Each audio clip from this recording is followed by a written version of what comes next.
Good morning, good afternoon, good evening, everyone. So I'm Yang from Oxford Said Business School, and today we are very honored to have Professor Baozhong Yang from Robinson College of Business, Georgia State University, to give us a talk on ChatGPT and corporate policies. So Professor Yang received his PhD in finance from Stanford and PhD in mathematics from MIT. And he's a top expert in fintech, investment, and corporate finance. And he's also a pioneer in doing research that are interdisciplinary and spans both AI, machine learning, and finance. And the seminar will be about 1 hour. The audience are free to raise questions in the middle, and Professor Yang can feel free to pick up the questions along the way. And the floor is yours. Thank you very much. I'm looking forward to the talk. Thanks a lot, Miao, and thanks a lot for inviting me to give the seminar on Luohan Academy. So this paper is about ChatGPT and corporate policies, and it's joint work with my colleagues Manish Jha, my PhD student Jialin Chen, and Michael Weber at Chicago. Jialin, by the way, is an excellent PhD student who will be on the job market this year. So if you are hiring, please consider her seriously. So let me motivate the paper first. We know AI, especially generative AI, is causing a lot of buzz recent years, and AI actually has been applied very widely, right, in all kinds of situations.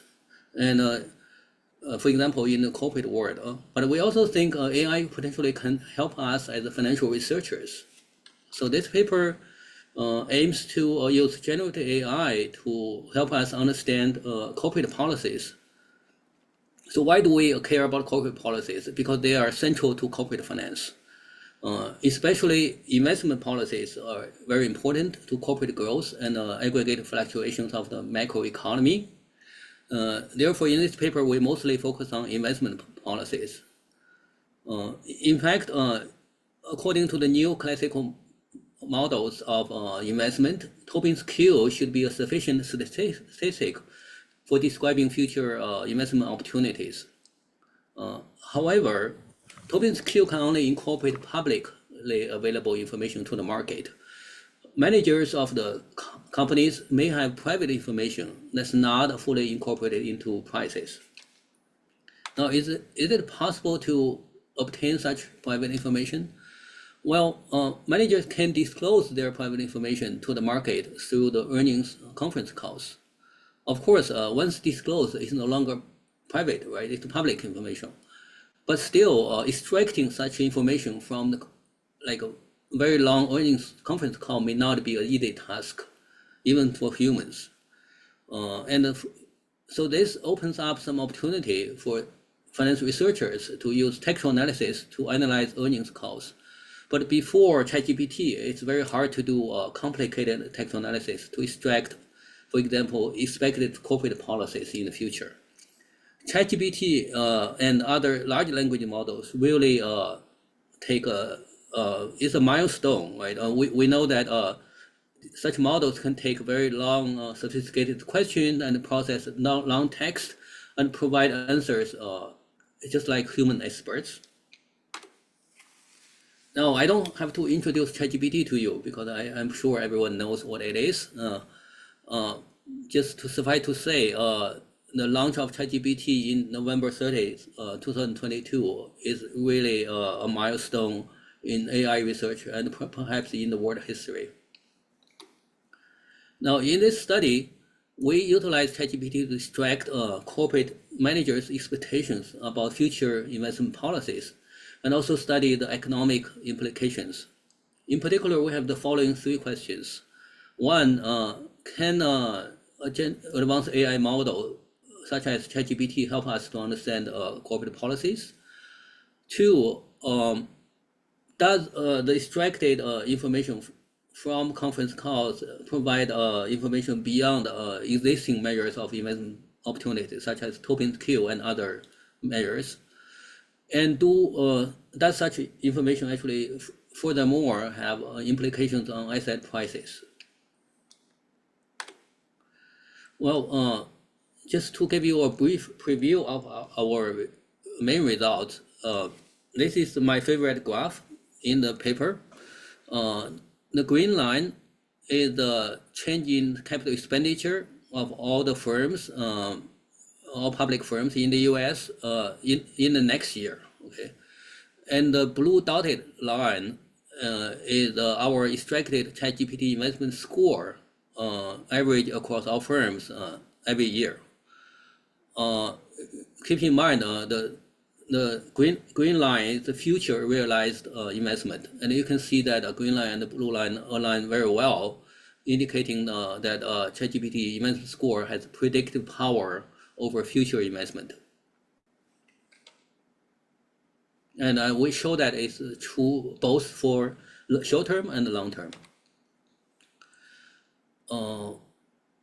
So here are additional findings we have in the paper. First of all, we find our investment score also forecasts future total intangible and R&D investment of the firm.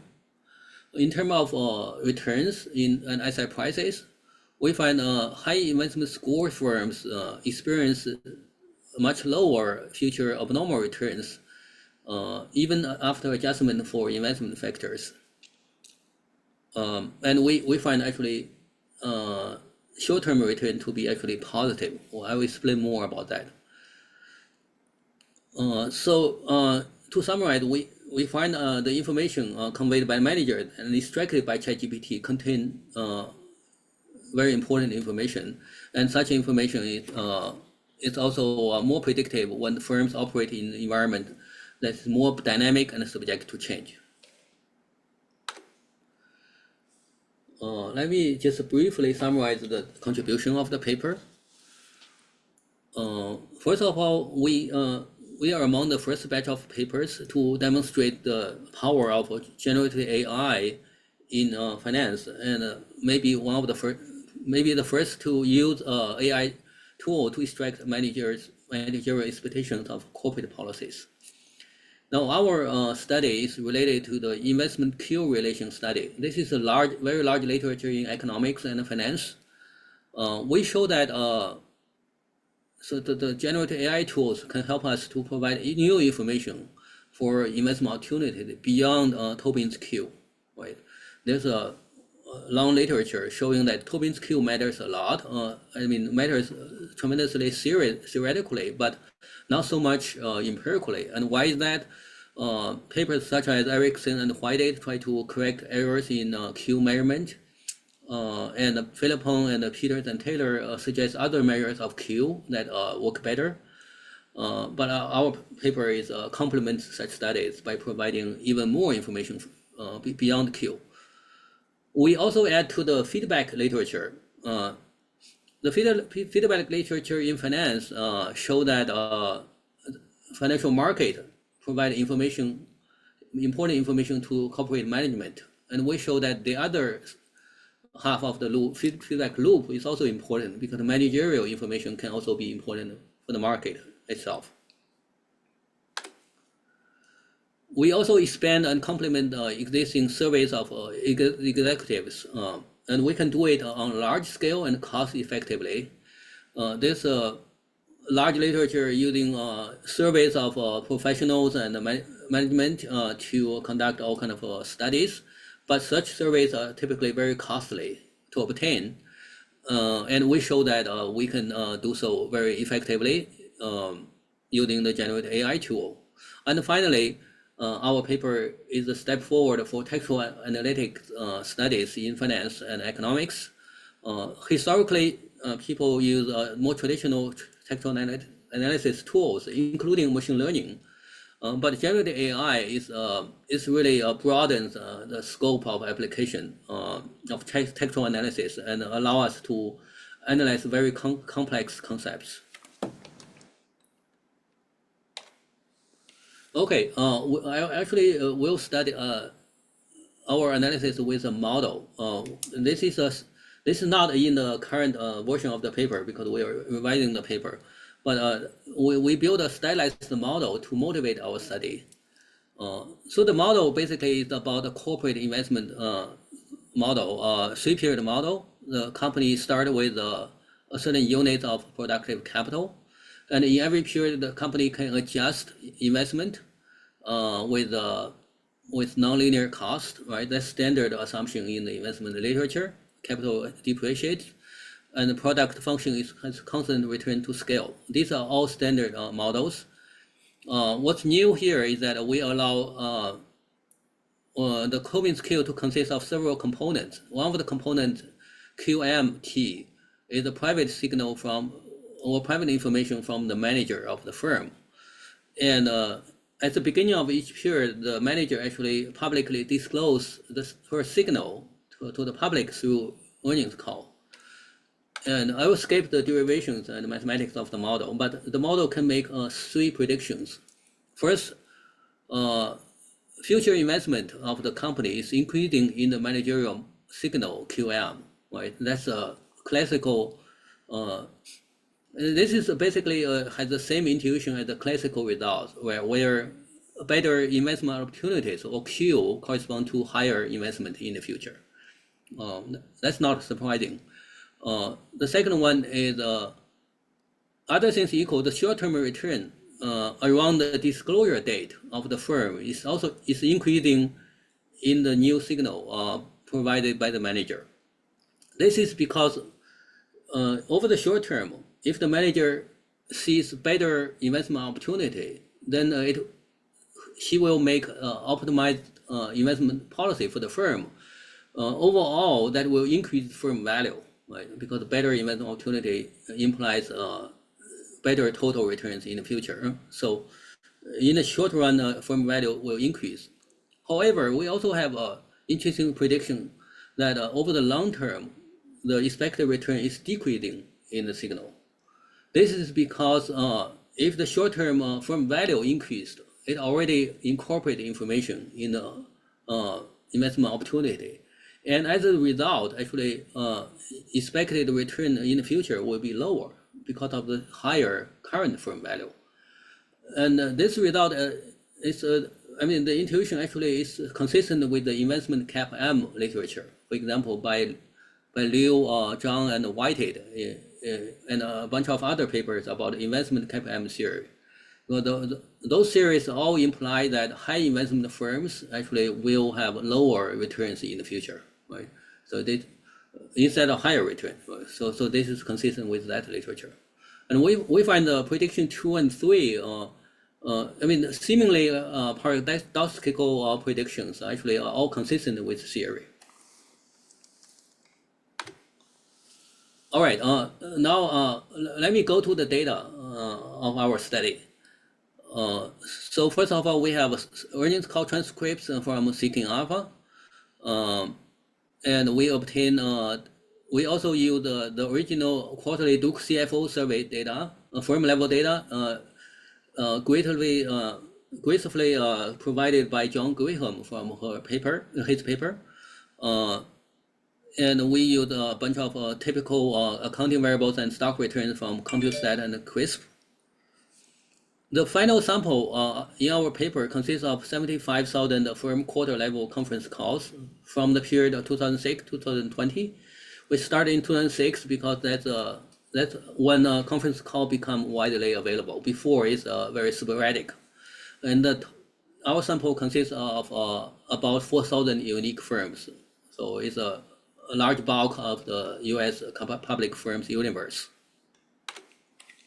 Now, equipped with the conference calls, we use ChatGPT to prompt the machine and to provide answers to us. So the prompt we gave is here.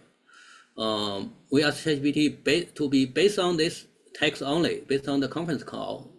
How does the firm plan to change its capital spending over the next year? And we gave ChatGPT 5 choices: increase substantially, increase, no change, decrease, and decrease substantially. And we asked ChatGPT to provide the answer in the form of choice, followed by a short explanation.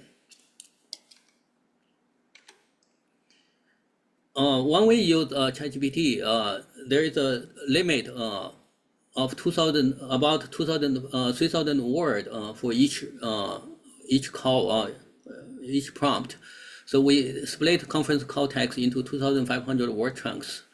Nowadays, I mean, the newer models actually have much longer text windows, so you probably don't need to do that now. But we don't want to redo everything because it's very costly in terms of money.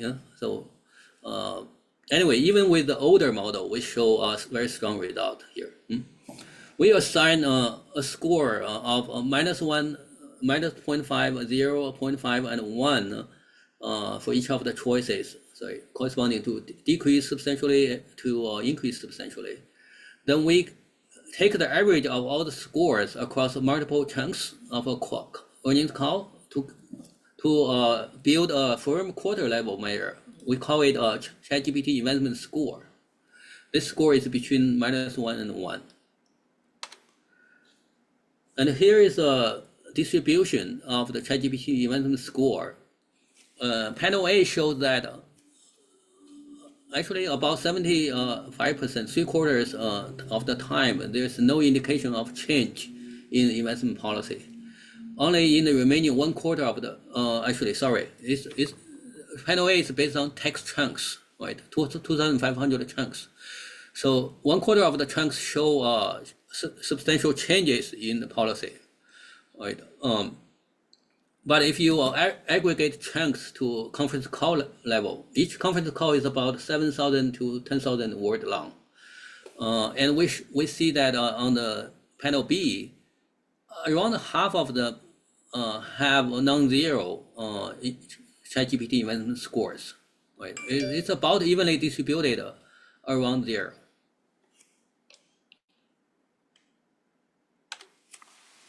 So there is sufficient variation in ChatGPT investment score across the firms. We first check whether the scores make sense, right? Because the AI makes the judgment. We want to check whether it's consistent with our understanding of the conference calls. And indeed, we conduct the following validation test.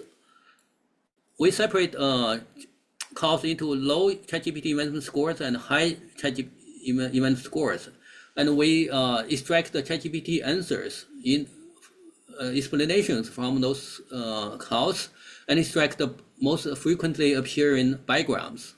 And you can see that the backgrounds associated with low scores are, of course, contain capital expenditure and some general word, but it also contains cost reduction, operating expense, cost saving, and reduce capital, substantially reduce, and so on. Those are kind of consistent with our understanding, right? Why firms might want to reduce investment in the future.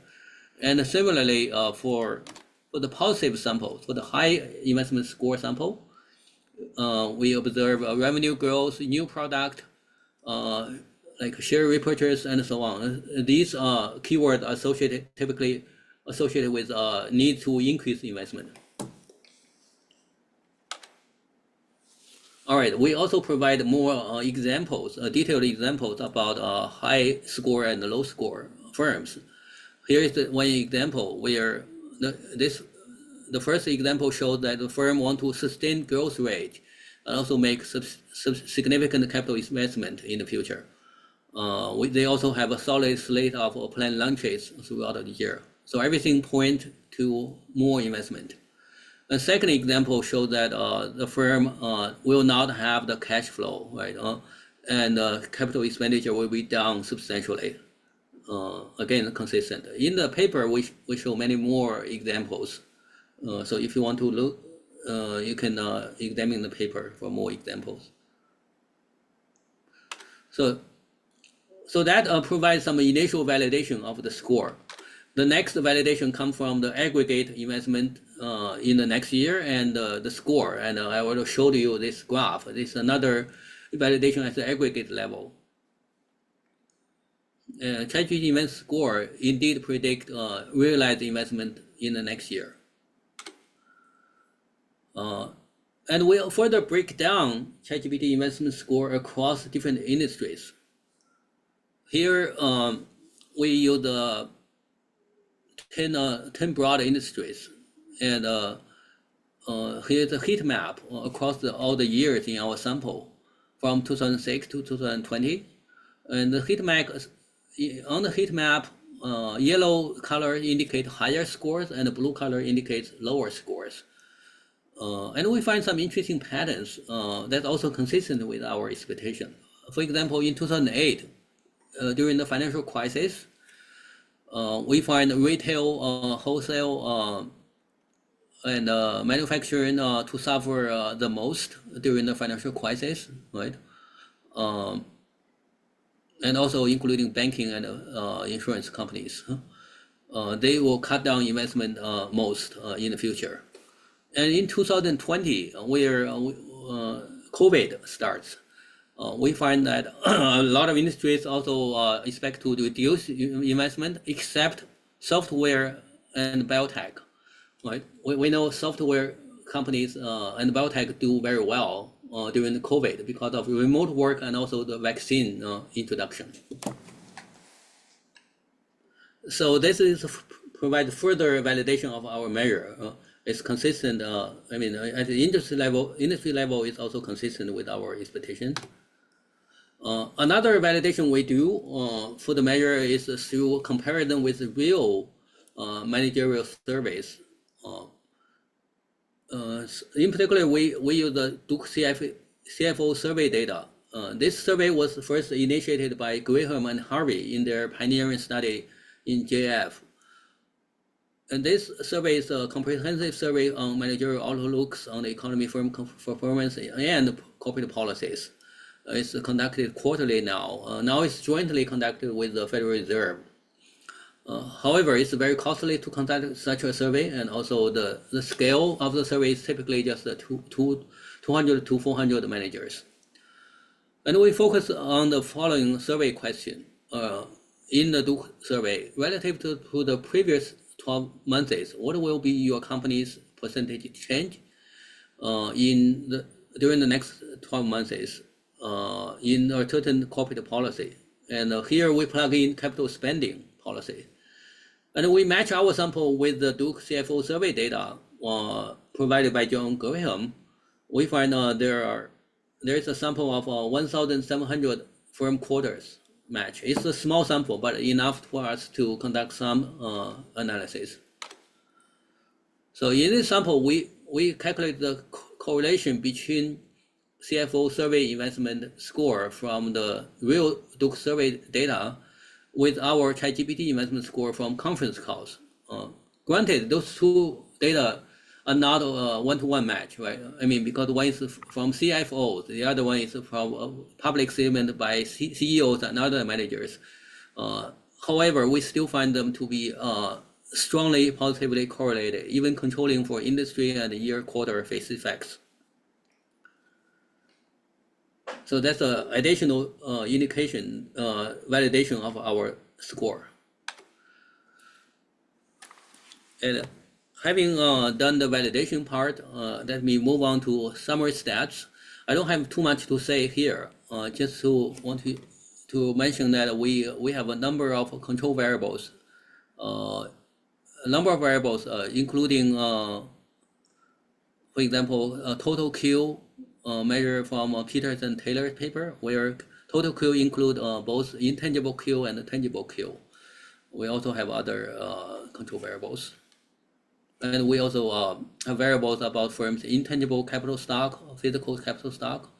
And these measures are also constructed based on the Peters and Taylor JFE paper on intangible investment. Okay, before going through the results, let me briefly give you an overview. First of all, I will examine the relation between investment score and corporate investment in the future. Next, about the relation between investment score and future long-term and short-term returns. And finally, we also examine heterogeneity in the predictive power, as well as additional and robustness results. Any questions so far?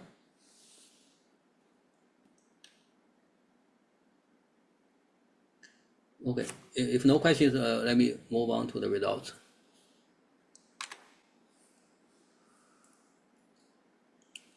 So, so first of all, let me explain the expectation about ChatGPT score and future investment. Now, based on the classical theory, Tobin's Q should already be enough for predicting future investment opportunities. However, our hypothesis is that managerial private information should have something beyond what's inside Tobin's Q. Therefore, I mean, our model also predict, right? If it's possible to improve the estimation of future investment through ChatGPT investment scores. So our first regression equation is the following.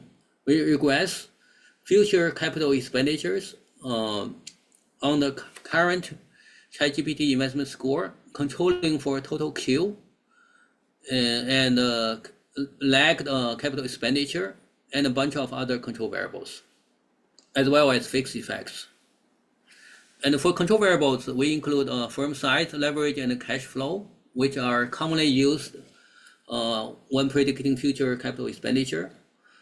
In more robustness tests, we actually show that including many more lags of capital expenditure and a bunch of new other variables does not change our results. By the way, I want to mention that here I'm using capital expenditure in quarter T+2 and regress it on data in quarter T. The reason is that data in quarter T only disclosed in the middle of quarter T+1. Right, that earnings call date is typically in the middle of the quarter. Right, it's can be 1 month or 2 months after the quarter end. So we don't want our data to be already containing information. Right, to avoid the look-ahead bias, we examine capital expenditure 2 quarters in the future. So that will completely avoid any look-ahead bias in the data. So here is our first main result. We find that ChatGPT investment score significantly predict future capital expenditure. In fact, one standard deviation increase in the ChatGPT investment score increase future capital expenditure by around 3 to 5 standard deviation, 3 to 5% of standard deviation. Now, how large is this?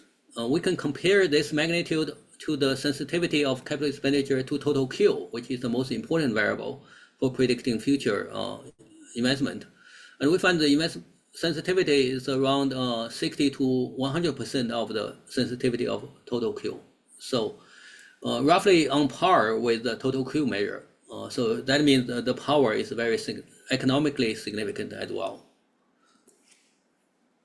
And this result is robust to controlling for total Q, a bunch of firm level predicted variables, and also firm fixed effect and year quarter fixed effects. The T statistics is actually very significant. Now, we also want to ask whether this investment score has further predictability beyond the next quarter, because the question actually asks about the next year. So we examine all future quarters, and it's actually it's a little bit surprising even to us. This score actually can predict future investment up to 10 quarters, 9 quarters in the future after the conference call. So it has a very long-term predictive power.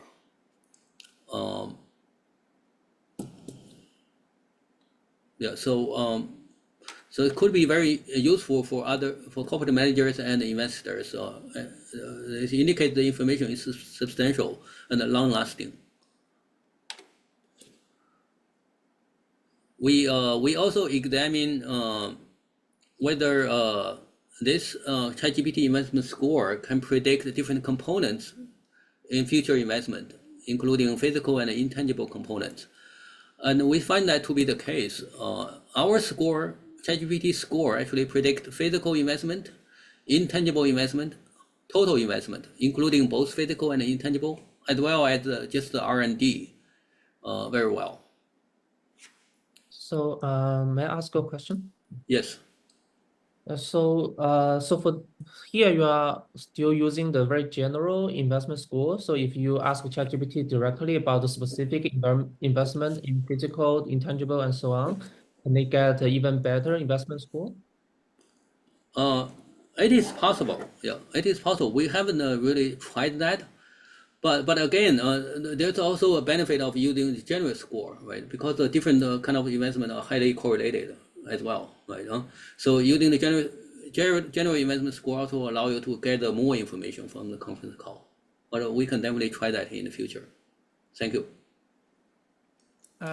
May I ask a question? Sure. What do you think the ChatGPT investment score, as the way you captured, is really telling us? Let me motivate why I asked this question. Suppose the Tobin's Q is determined by the marginal trader, and so I got the market value over all this Q measure. But the managers are enthusiastic, and let's say they overinvest. Then you'll see this kind of result, right? If the ChatGPT captured overinvestment. So I'm not criticizing. I'm trying to understand what in your mind, what the investment score, the ChatGPT investment score is telling us beyond a black box in and black box out mechanism. Okay. Yeah, that's an excellent question. I agree, right? Managers could potentially overinvest, and that could be captured here. But I think some of our tests show that the market actually react to the investment score, right? So that means the score does contain information not completely known by the market. Right? But we are not sure if the market itself, overreact or not. I mean, we know that the market is not 100% perfect. Okay. So the critical issue here is, what is this number in the red box conveying to us in terms of economics? Okay. I think it will really depend on what your take on the market, right? Whether you believe market is efficient or not. If market is not efficient and manager overinvest, then I agree. It's conceivable that you could have a story where manager overinvest and market overreact. That's also consistent with this. But I think it will be very hard to disentangle that story with the current story is that manager have additional information that market has not perceived. But we can think more whether there are tests that can distinguish the two cases. Sorry to interrupt. Precisely because managers think they have additional information that they may under invest, because the managers act according to the information they have. Plus, as we know, also affected by that they need to cater to the market's expectations, so as to raise money and so on and so forth. And so this result, besides telling us that the ChatGPT investment score will be a significant variable in explaining investment, I do not know what economics is telling us. Okay, let me. So I think while I agree in principle what you said could happen, but there is some evidence that managers do have private information, right? Because they have access. Yeah. But my point is not that they don't. My point is they do. And I also argue that they act according to their private information. But that does not tell us much about the efficiency in allocation and the efficiency in Tobin's skill in predicting the future investment. That's the part that I find useful if you can delve into deeper. Yeah.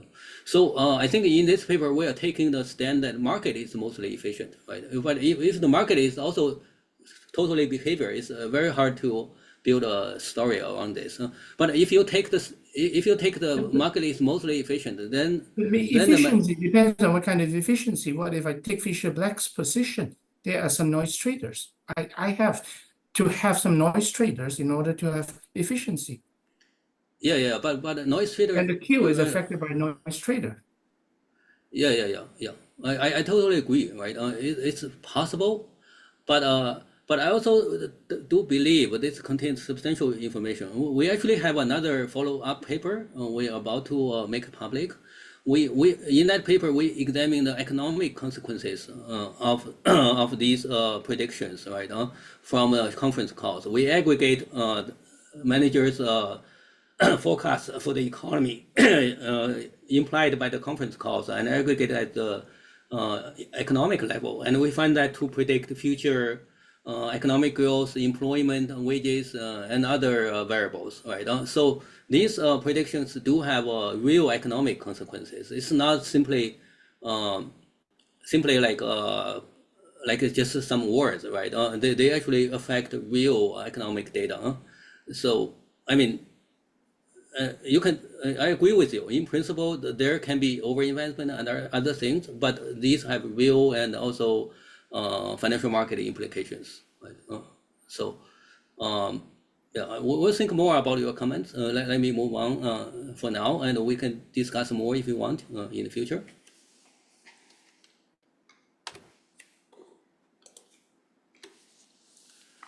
Now, so next, let me study the relation between predictive investment score and future returns.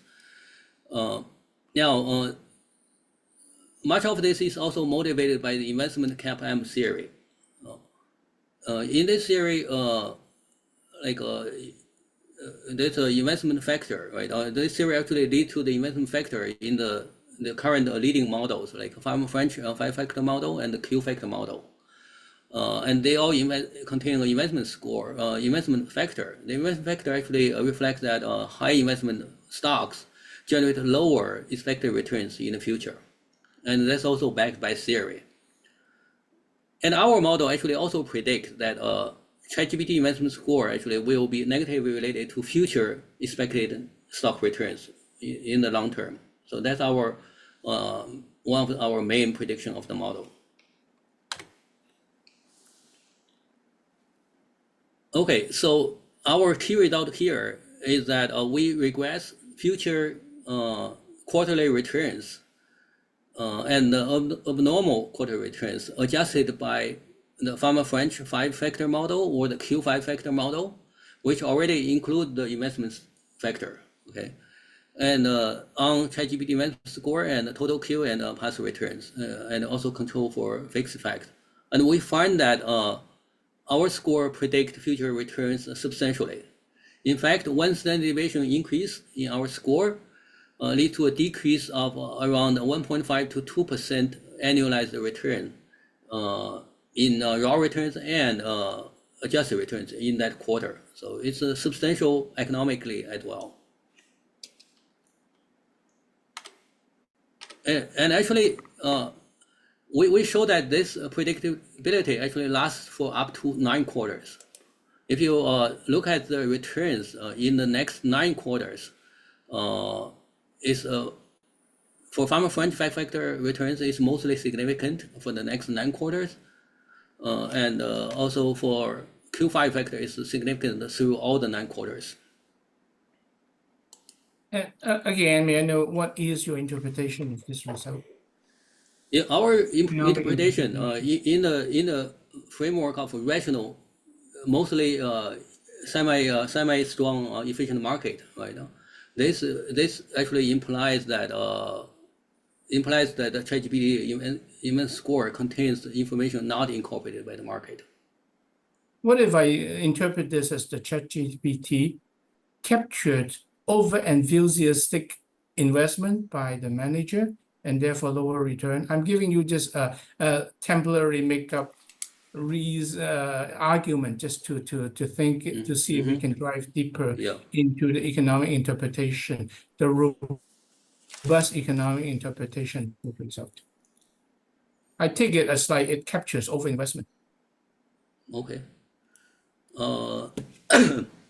Okay. I think we can consider that seriously. Maybe try to think about some tests to distinguish overinvestment and underinvestment. Yeah. So that's something we should think about in the future. I think you may be able to capture that, because if it's underinvestment, then it would be a different story, right? So if you can just sign this score according to over or under. Yeah, And but I here's think the- in general it's very aside from the market returns, it's very hard to No, but when directly you read the conference call, you can read into the mood. yeah. There exists this kind of technique and it's been done. We can use the ChatGPT to read the sentiment in the conversation. Yeah, the sentiment can be read, but still, there's also a lot of information supporting that sentiment, right? So it's very hard to disentangle that. For example, in the bar graph I showed you, there is like a new product, new growth opportunities, right?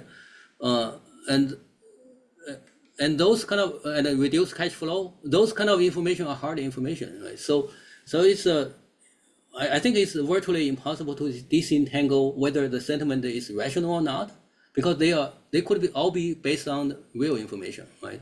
So when you call it sentiment, it's optimistic, but whether that's rational or not, I think it will be very hard to disentangle. But let me show you the short-term return result, because I think this is the, if you believe market is efficient, this is the strongest evidence that the ChatGPT score actually contains information missed by the market, right? Because otherwise the market should not, if the market is rational and the manager overinvests, then short-term return should also be negative, right? Because the market should be able to tell that. But apparently it's not the case. We show that the ChatGPT investment score actually predict is associated with cumulative abnormal returns in the next few days positively, right? And it's also quite substantial, the magnitude. So once the manager announces like investment plans, right, are captured by ChatGPT score, the market react favorably to it. And also this is true controlling for managerial sentiment, right? Bernie commented sentiment, right? We actually control for the general sentiment, because general sentiment is about the general language used by the manager throughout the earnings call. And our score actually captures specific plans about investment, right? So this can be separate. The information contained in them are separate. We also control for earnings surprise itself. So again, our measure is very significant after all the controls, indicating there is additional information provided by it to the market.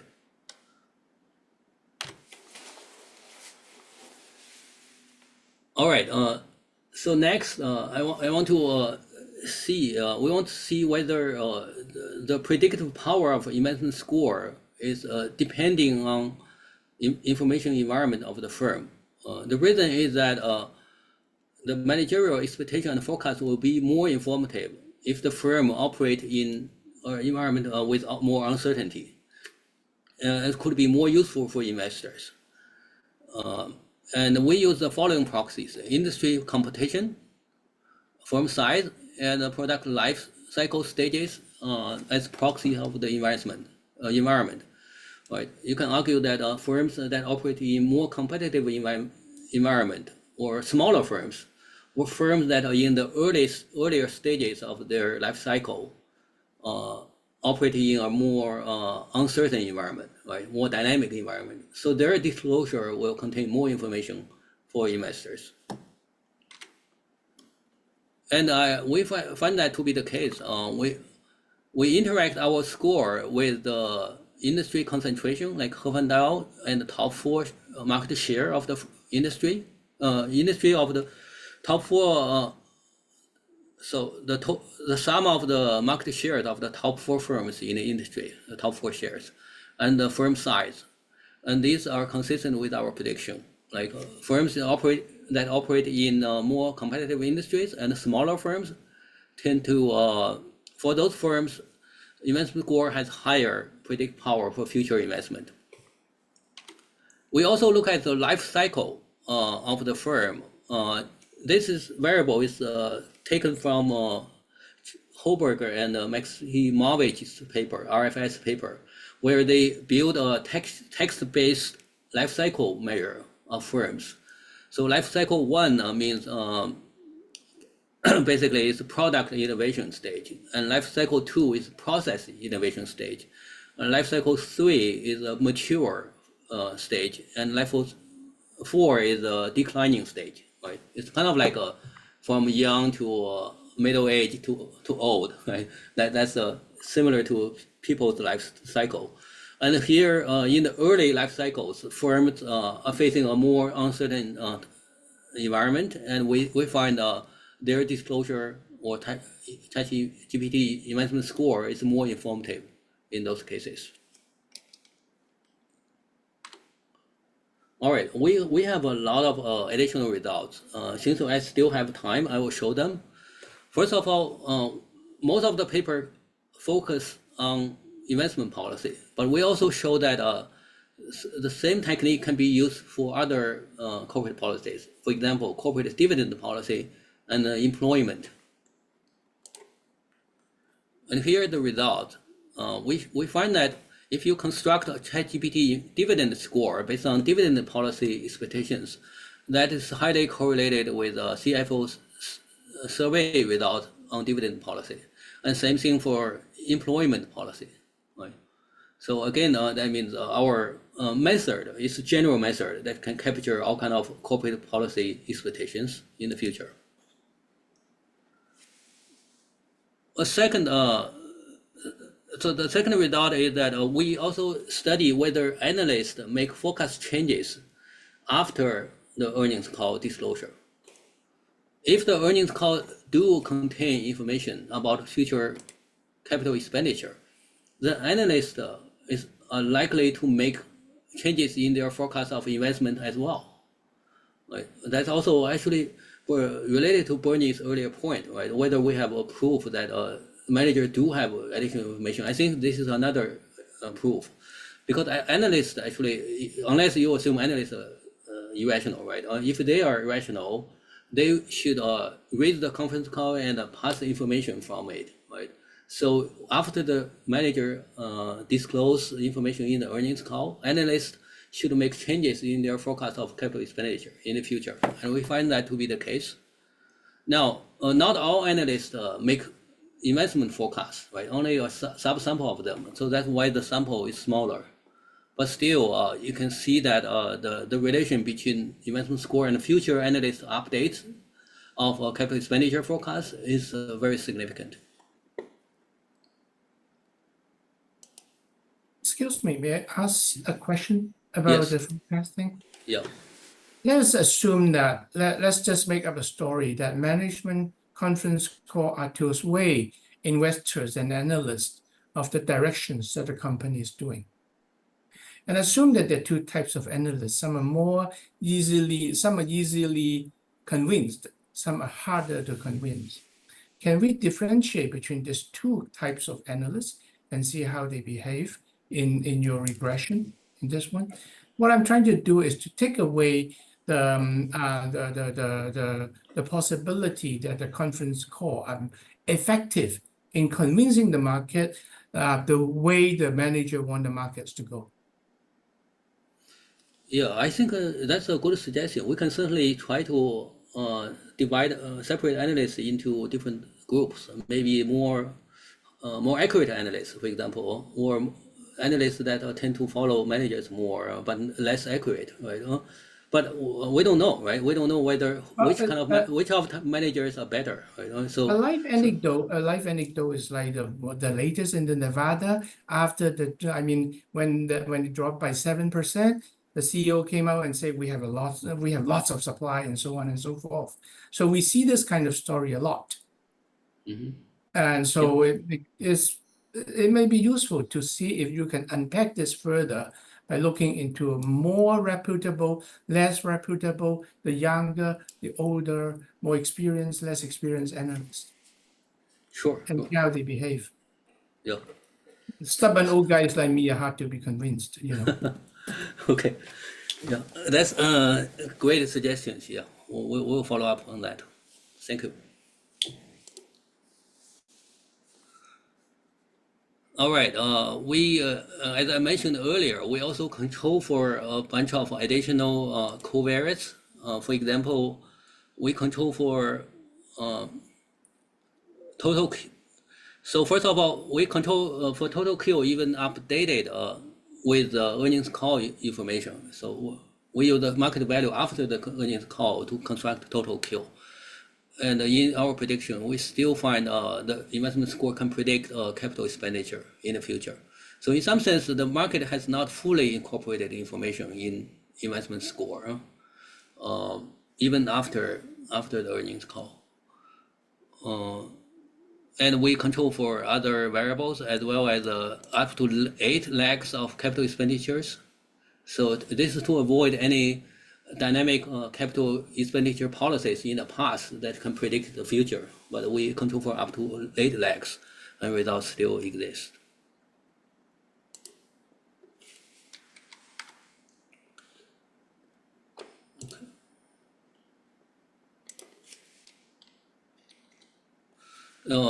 Next, one important concern for large language model is that whether large language model actually use information outside the conference call, right?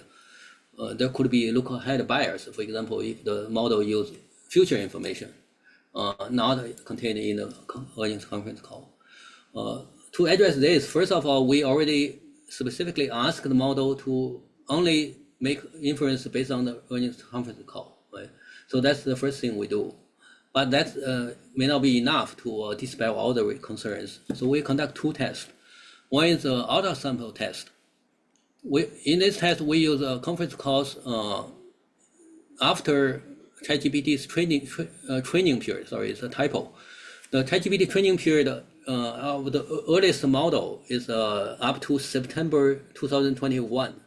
So if we use data after September 2021, then there's no way that the ChatGPT could have used the future information, right? And we find the score still predict future capital expenditure. So that is the out of sample test of our model. Sorry.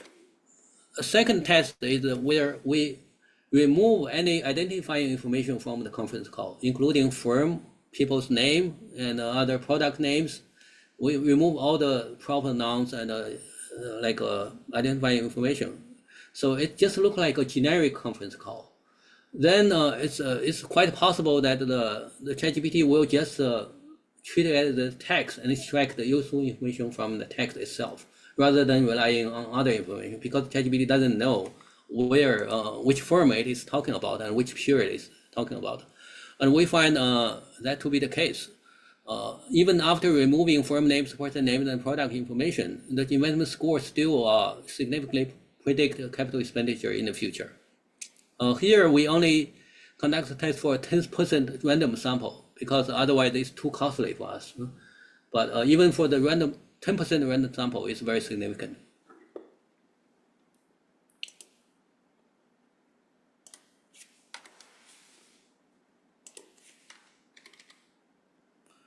And we also tried other large language models. One model we tried is Roberta. This is a model based on Google's BERT, but it allows people to ask questions and retrieve answers. So it's similar to ChatGPT. Actually, what's interesting is that we started this project actually using Roberta before ChatGPT was introduced.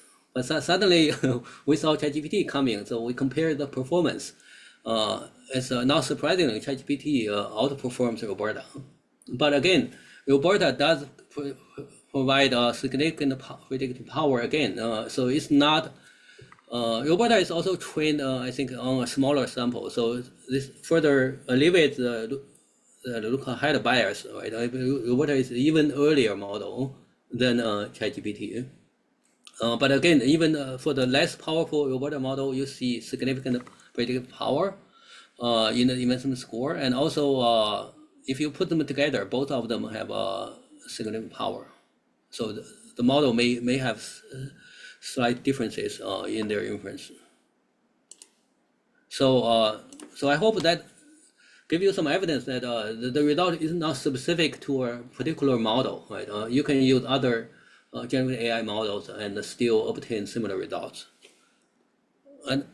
And we also use other weighting method, right, to average the score from each text chunks of the same conference call. Before we use the simple average. Now we also try to use the maximum absolute value, because sometimes the most significant information is more important than the average value. And we find the results to be roughly the same. So that's all the results. So let me come to the conclusion. To wrap up, in this paper, we use the cutting-edge generative AI model, ChatGPT, to extract a managerial expectation of corporate policies. And we find predictions consistent with our model that investment score predict future investment positively, even in the long term, and predict negatively future abnormal returns in the long term, and positively short-term returns. And we hope this is one of the first study that motivate people to do more research using ChatGPT to extract information from text. Thanks a lot. Any more questions? Yes. Hello, Professor. Okay. Yes, please go ahead. Actually, I find your paper very interesting, and I would like to raise questions from a practitioner's point of view.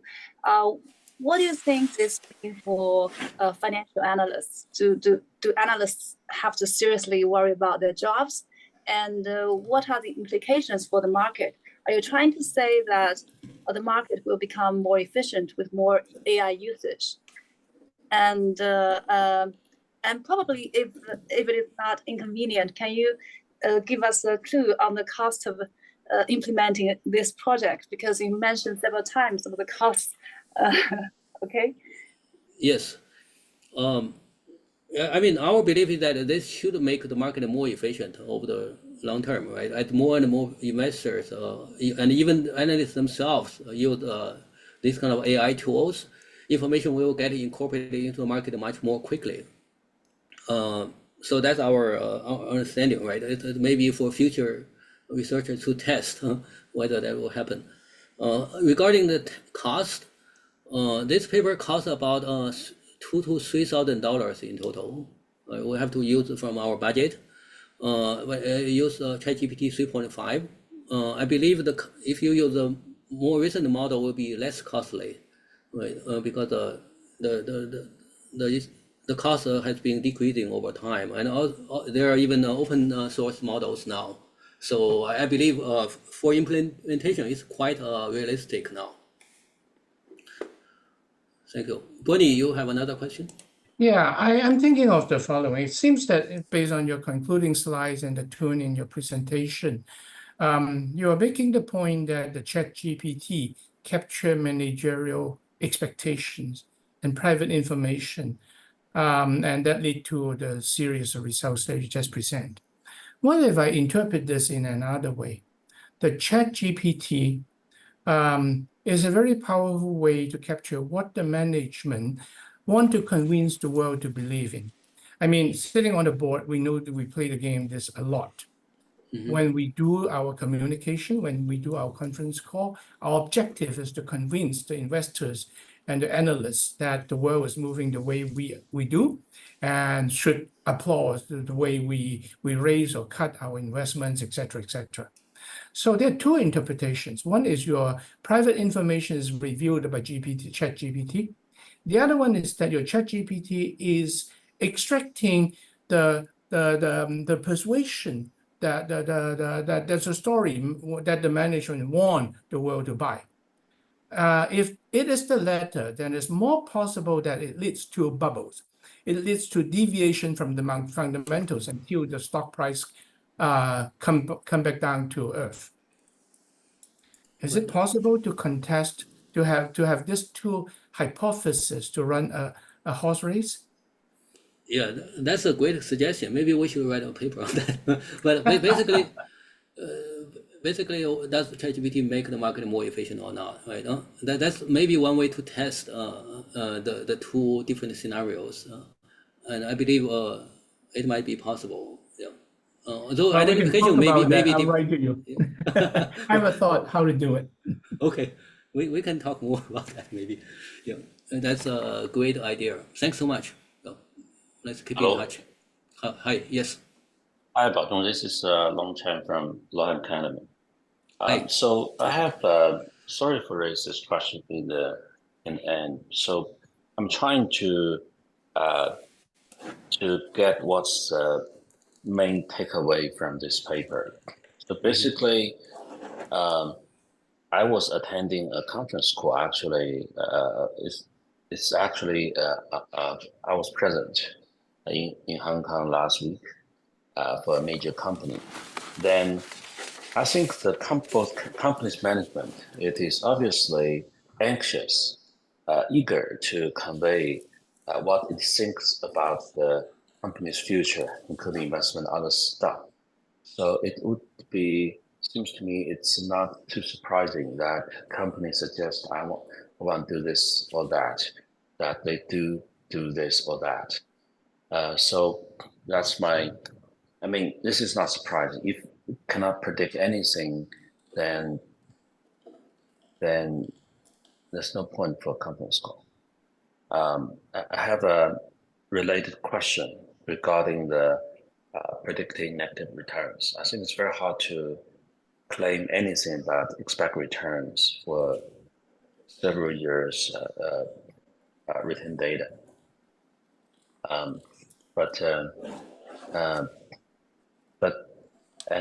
It's hard to me to think about this is expect return. And I used to do quite a bit investment related research, but now I'm in the industry. Now it seems to me that those ones have negative returns. The market probably already overreacted to them. That's why they have negative returns in the later. It tends to be already have a lot of attention. It's not like there's no information, maybe too much information. Stuff like that. But anyway, the here is that I'd like to challenge a bit to hope you can answer me. It's not particularly surprising to me, the main message. So exactly, if there's one important contribution, what is this? Okay, I think, so first of all, your point also related to Bernie's point, right? Whether the information manager conveys is just a manager's own belief, right? Or is truly contains new information to the market.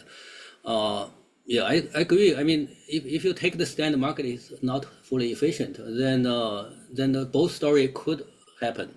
And maybe we should design more tests to distinguish them. But I think even in the latter case, our finding is not known to the market, right? So this kind of information, market may be fooled by the managers, but still, to what extent is fooled, and to what extent the information is known to the market, I think ChatGPT can still help the market.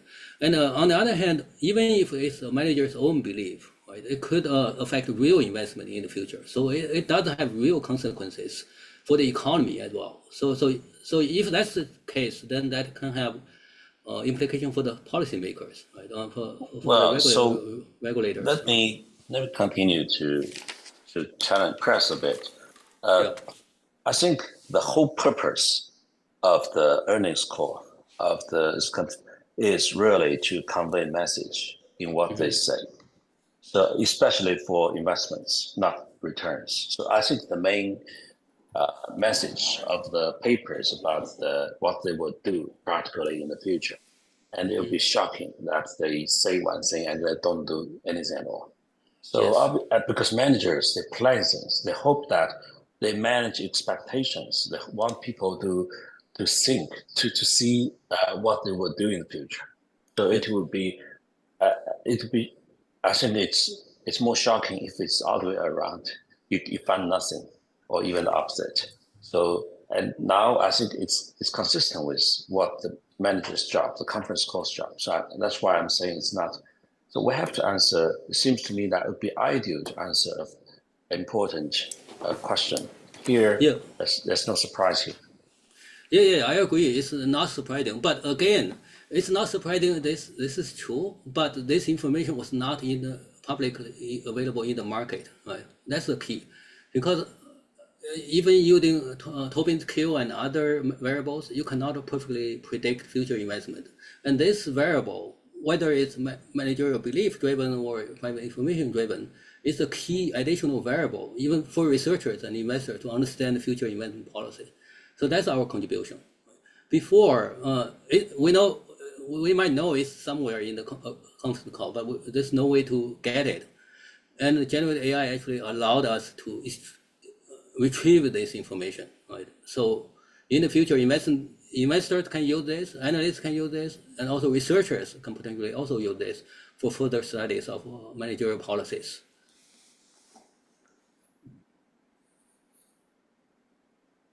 Yeah, thanks a lot. Yeah, these are great questions, thought-provoking questions. Yeah. Any other questions? Sorry, may I have one more question? Okay. Hi. Can you hear me? Yes. Okay. Professor Yang, thank you for sharing. My question is some kind of like related to the story behind the paper, because from my perspective, the story looks like managers claim something because, for example, they claim they want to decrease or increase the investment, and then you look at the final results, they really do that. They really do increase or decrease investment. I mean, that looks too straightforward. I mean, because they claim in the conference call, I mean, then they really do that. That's exactly my point. There's nothing surprising here. Exactly, yeah. This is only one part of the paper, right? It's not the whole paper, because we also show, first of all, we are able to extract such information, and second of all, it has very long-term predictive power, which is not known before, and third is that it has a strong correlation with returns, right? Future returns, which is also not known before. So I think we do have a bunch of new results not known in the literature. Okay. Thank you.